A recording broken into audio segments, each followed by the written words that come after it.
شاید اس میں سے میں تمہارے پاس انگارہ لاؤں یا آگ کے مقام سے اپنا رستہ معلوم کر سکوں۔ پھر جب وہ وہاں پہنچے تو آواز آئی کہ اے موسیٰ، میں تو تمہارا پروردگار ہوں، تو اپنے جوتے اتار دو، تم یہاں پاک میدان یعنی طوا میں ہو، اور میں نے تم کو منتخب کر لیا ہے، تو جو حکم دیا جائے اسے سنو۔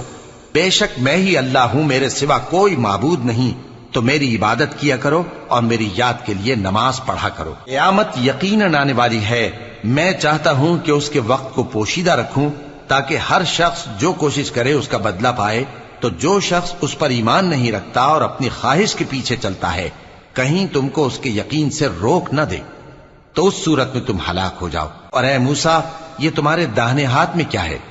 انہوں نے کہا یہ میری لاٹھی ہے، اس پر میں ٹیک لگاتا ہوں اور اس سے اپنی بکریوں کے لیے پتے جھاڑتا ہوں، اور اس میں میرے اور بھی کئی فائدے ہیں۔